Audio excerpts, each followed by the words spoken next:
Welcome to Shravya TV. ముందుగా headlines చూద్దాం. జమ్మూ కాశ్మీర్లో భూకంపం. హత్రాస్పై పిటిషన్ తిరస్కరించిన సుప్రీంకోర్టు. వాల్మీకి కార్పొరేషన్ స్కామ్ కేసులో ఈడీ అదుపులోకి కర్ణాటక కాంగ్రెస్ ఎమ్మెల్యే. కవిత బెయిల్ పిటిషన్పై విచారణ వాయిదా. నేపాల్ బస్సు ప్రమాదంలో 7 భారతీయుల మృతి. వాట్సాప్లో సరికొత్త ఫీచర్. డ్రగ్స్ కేసులో పంజాబ్ ఎంపీ సోదరుడు అరెస్ట్. పంచాయతీరాజ్ శాఖకు మాస్టర్ ప్లాన్ రూపొందిస్తాం. AP deputy CM Pawan Kalyan. Bollywood action hero Akshay Kumar కు కోవిడ్ పాజిటివ్. పశ్చిమ బెంగాల్లో దారుణం. మహిళను దారుణంగా కొట్టిన కొందరు వ్యక్తులు.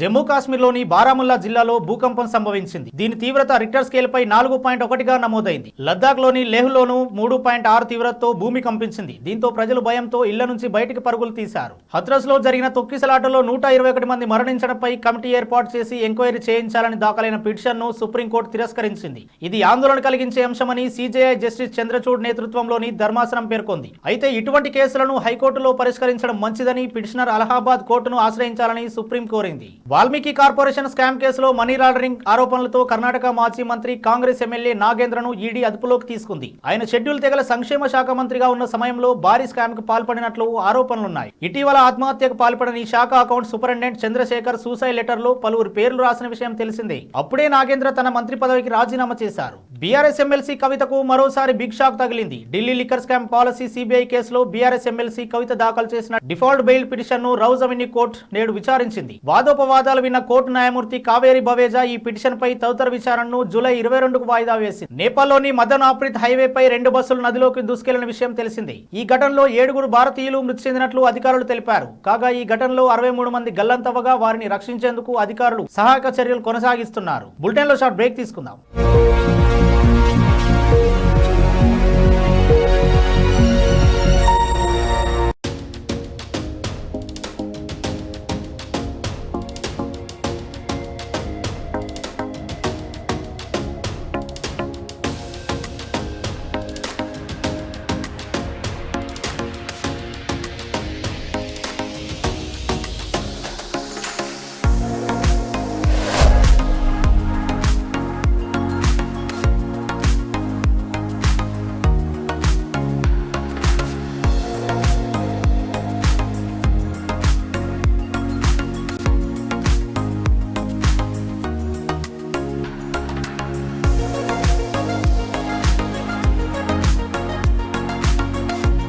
Welcome to Ramesh Dental Care. This is Dr. Ramesh, MDS, Conservative Dentist and Endodontist.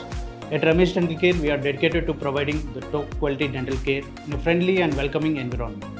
Our team of experienced dentists and staff prioritize your oral health and comfort zone above all else. Services we offer here are routine dental checkups and cleanings, fillings, crowns and bridges, root canal treatments, advanced dental implants, advanced dental laser surgeries, tooth whitening and cosmetic dentistry, orthodontic treatments including braces and invisible aligners. Hello, I'm Dr. Uma Abdallah, co-founder of Ramesh Dental Care. I'm the chief periodontist and implantologist in RDC. Here in RDC, we provide honest patient education. That is, with us, you are a partner in your own dental treatment plan. In RDC, we provide same-day emergency treatment plan. Same-day emergency dental treatment is always on call 24/7 in RDC.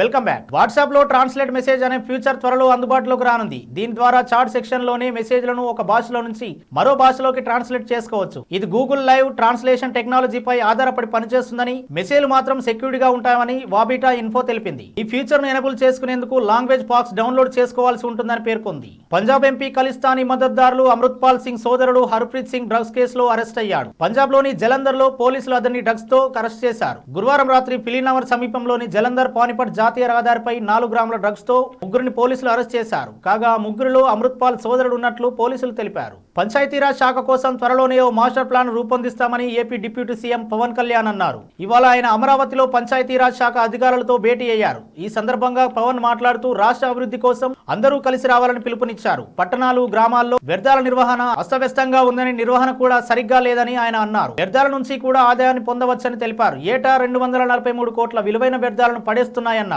అదే వ్యర్థాల నిర్వహణ సరిగ్గా ఉంటే ఆ వనరును ఆదాయంగా మార్చుకోవచ్చని అధికారులకు సూచించారు. ఆ ఆదాయాన్ని పారిశుద్ధ్య కార్మికులకు వేతనాలు ఇవ్వచ్చని అన్నారు. అధికారులు ఇకనైనా డంపింగ్ యార్డ్లపై దృష్టి పెట్టాలని పవన్ సూచించారు. బాలీవుడ్ యాక్షన్ హీరో అక్షయ్ కుమార్ అభిమానులకు ఓ షాకింగ్ న్యూస్ తగిలింది.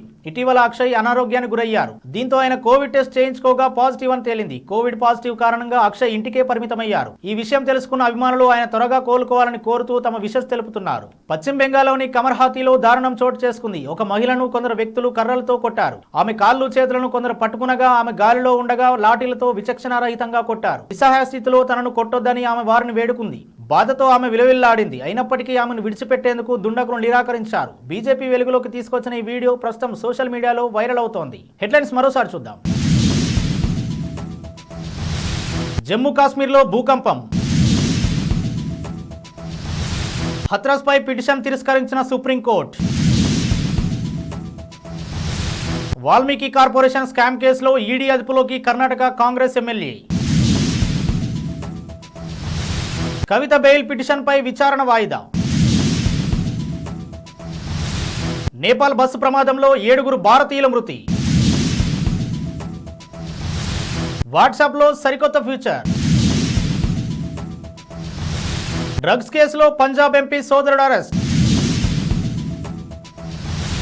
పంచాయతీరాజ్ శాఖకు మాస్టర్ ప్లాన్ రూపొందిస్తాం. AP deputy CM Pawan Kalyan. Bollywood action hero Akshay Kumar కు కోవిడ్ పాజిటివ్. పశ్చిమ బెంగాల్లో దారుణం. మహిళను దారుణంగా కొట్టిన కొందరు వ్యక్తులు. ఇవి ఇప్పటివరకు ఉన్న అప్డేట్స్. మరో బులెటిన్లో మళ్ళీ కలుద్దాం. చూస్తూనే ఉండండి శ్రావ్య టీవీ.